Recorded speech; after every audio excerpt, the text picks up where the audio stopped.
बिस्मिल्लाहिर्रहमानिर्रहीम। स्टूडेंट्स, मेरा नाम तौसीफ़ुल हुसैन है और मैं आपका कंप्यूटर साइंस का टीचर हूँ। तो स्टूडेंट्स, लास्ट लेक्चर में आपने ये देखा कि हम फ्लो चार्ट्स को डिस्कस कर रहे हैं। कोई भी प्रॉब्लम हो तो उसका हम फ्लो चार्ट कैसे ड्रा करेंगे।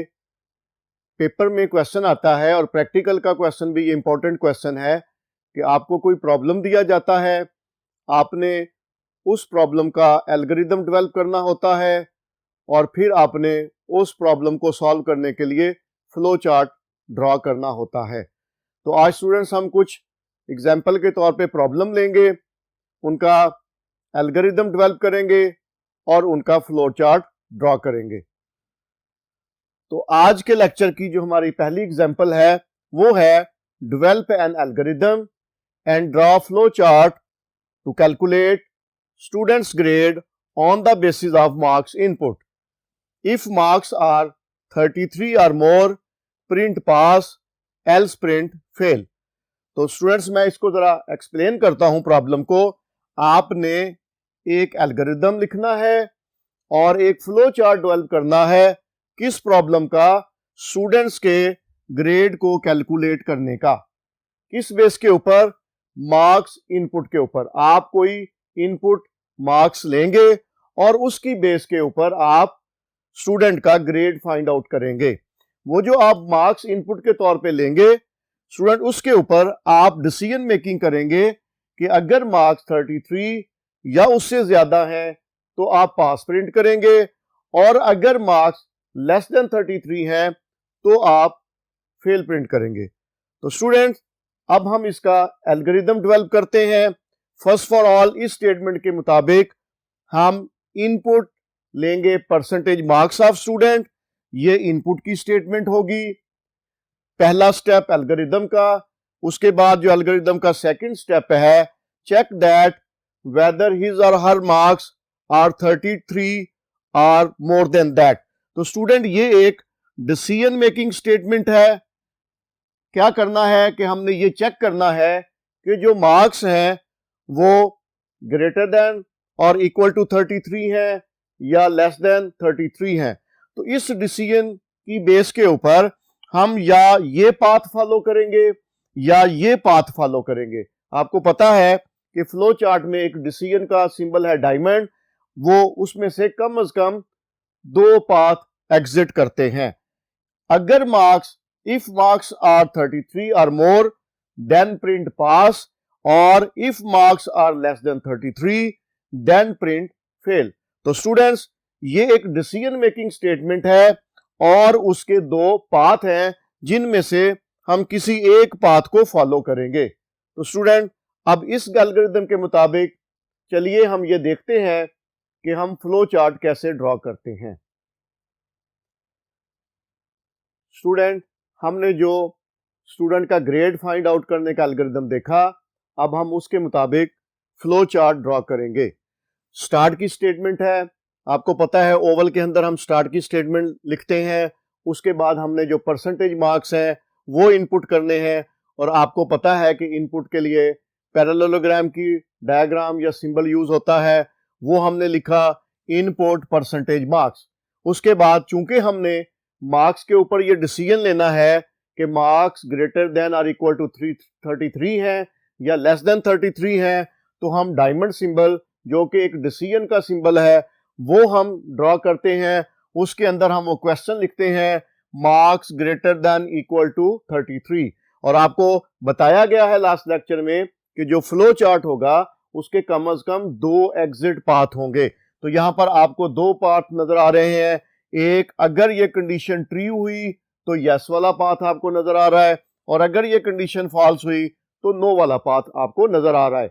हमने जो प्रॉब्लम था उसकी स्टेटमेंट में ये देखा कि अगर marks greater than equal to 33 होंगे, यस होगा इसका आंसर, तो हम प्रिंट करेंगे पास। और स्टूडेंट, जो हमने पास प्रिंट करना है, चूंकि वो एक आउटपुट स्टेटमेंट है, तो आप उसको भी पैरेललोग्राम में लिखेंगे।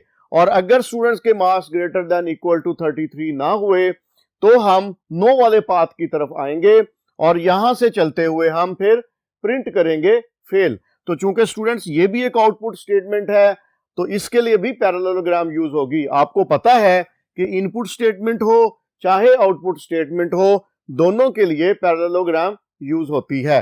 तो इस डिसीजन की बेस पे हम या यस वाला पाथ फॉलो करेंगे और प्रिंट करेंगे पास, या हम नो वाला पाथ फॉलो करेंगे और प्रिंट करेंगे फेल, और उसके बाद हम इस कनेक्टर के थ्रू तमाम एरोज कनेक्ट हो जाएंगे और फिर हम स्टॉप की तरफ चले जाएंगे, क्योंकि हमारा जो प्रॉब्लम है स्टूडेंट के ग्रेड की बेस के ऊपर उसको पास या फेल प्रिंट करने का, वो सॉल्व हो चुका है। तो स्टूडेंट इस तरह से हम दिए हुए क्राइटेरिया के मुताबिक किसी स्टूडेंट को प्रिंट करेंगे पास है या वो फेल है। आपने इसका एल्गोरिथम भी देखा और इसका फ्लो चार्ट भी देखा। अब हम एक और एग्जांपल स्टूडेंट डिस्कस करते हैं। इसी तरह से एक प्रॉब्लम होगा, उस प्रॉब्लम के मुताबिक हम उसका एल्गोरिथम भी ड्रॉ करेंगे और फ्लो चार्ट भी ड्रॉ करेंगे। एग्जांपल स्टेटमेंट हम देखते हैं, develop an algorithm and draw flow chart to calculate electricity bill. Student electricity bill calculate करना है on the basis of electricity consume. Electricity consume होगी, किसने कितने यूनिट बिजली खर्ची, वो उसके मुताबिक उसका बिल कैलकुलेट करने का ये प्रॉब्लम है। तो क्राइटेरिया क्या है बिल को कैलकुलेट करने का? अगर यूनिट जो कंज्यूम हुए हैं, जितनी बिजली खर्ची की है कंज्यूमर ने, अगर वो less than equal to 100 units हैं, तो बिल कैलकुलेट होगा यूनिट्स मल्टीप्लाइड बाय 2 के फार्मूला से। और अगर यूनिट्स ग्रेटर देन 100 हुए, कंज्यूमर ने जो इलेक्ट्रिसिटी कंज्यूम की उसके यूनिट्स मोर देन 100 हैं, तो बिल कैलकुलेट करने का फार्मूला होगा यूनिट्स मल्टीप्लाइड बाय 4। तो स्टूडेंट्स ये एक प्रॉब्लम की स्टेटमेंट है। इसमें भी आप ये देख रहे हैं कि इसमें भी इफ लगा हुआ है, दैट मीन इसमें भी हम कोई डिसीजन मेकिंग करेंगे या कंडीशन को चेक करेंगे, और उसके बाद अगर ये यूनिट्स हुए लेस देन इक्वल टू 100 तो हम और पाथ फॉलो करेंगे, और अगर यूनिट हुए ग्रेटर देन 100 तो हम और पाथ फॉलो करेंगे। तो स्टूडेंट चलते हैं अब हम एल्गोरिथम की तरफ और फ्लो चार्ट ड्रॉ करने की तरफ। स्टूडेंट्स अब हम ये देखते हैं कि जो इलेक्ट्रिसिटी बिल कैलकुलेट करना है उसका एल्गोरिथम कैसे होगा और उसके मुताबिक फ्लो चार्ट कैसे ड्रॉ किया जाएगा। स्टूडेंट्स एल्गोरिथम में पहला स्टेप है input unit consume, that is units. ये जो यूनिट्स लिखा हुआ है ये एक्चुअली जो इनपुट लिए जाएंगे यूनिट, वो इस वेरिएबल के अंदर सेव किए जाएंगे। ये आपको मेंशन किया गया है यहां पर कि उस वेरिएबल का नाम जिसमें हमने यूनिट्स कंज्यूम यूनिट्स सेव किए, उस वेरिएबल का नाम यूनिट्स है।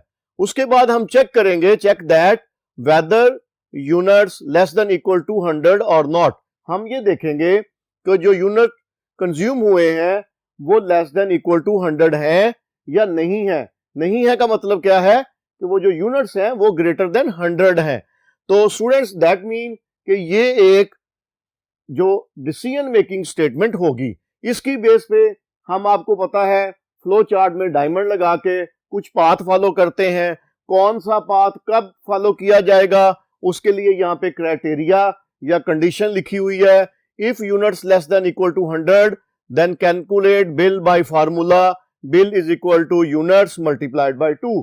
ये आपको बताया गया है कि अगर यूनिट्स कम हुए 100 से या उसके इक्वल हुए, फिर आपने बिल कैलकुलेट करना है उस फार्मूला के मुताबिक। और फार्मूला क्या है? Bill is equal to units multiplied by 2।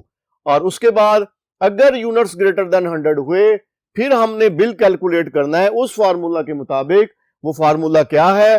Bill is equal to units multiplied bye 4।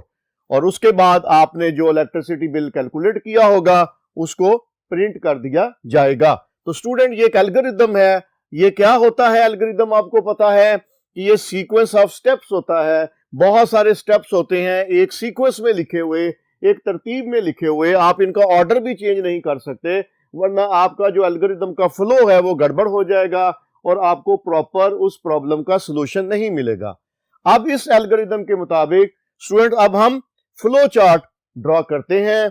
हमने स्टार्ट का सिंबल लगाया ओवल का, चूंकि हमने यूनिट्स इनपुट लेने हैं, पैरेललोग्राम लगाया और यूनिट्स का वेरिएबल इनपुट ले लिया। फिर हमने यूनिट्स के ऊपर डिसीजन मेकिंग की। हमने ये चेक किया कि यूनिट्स जो है वो लेस देन इक्वल टू 100 है या नहीं है। तो दैट मीन या units less than equal to 100 होंगे या नहीं होंगे। लेस देन इक्वल टू 100 होंगे तो हम ये यस वाला पाथ फॉलो करेंगे, और लेस देन इक्वल टू 100 ना हुए तो हम नो वाला पाथ फॉलो करेंगे। तो यस वाले पाथ पे जाते हुए हम बिल कैलकुलेट करेंगे। Bill is equal to units multiplied by 2। और इसी तरह से अगर यूनिट्स लेस देन 100 या इक्वल टू 100 ना हुए, मीन मोर देन 100 हुए, तो हम क्या करेंगे, हम यूनिट्स जो है वो नो के पाथ पे जाएंगे और बिल कैलकुलेट करेंगे यूनिट्स मल्टीप्लाइड बाय 4। तो स्टूडेंट्स इसको आप देखें कि यूनिट्स या तो लेस देन इक्वल टू 100 होंगे या नहीं होंगे। तो इस जो डिसीजन मेकिंग स्टेटमेंट यहां लिखी है, इसकी बेस पे इसका आंसर या यस होगा या नो होगा। यस हुआ तो बिल इस तरह से कैलकुलेट हो जाएगा, नो हुआ तो बिल इस तरह से कैलकुलेट हो जाएगा। और चूंकि ये कैलकुलेशन होनी है, तो जो कैलकुलेशन या प्रोसेसिंग होती है उसके लिए हम रेक्टेंगल का सिंबल लगाते हैं। तो यहां पर रेक्टेंगल का सिंबल है।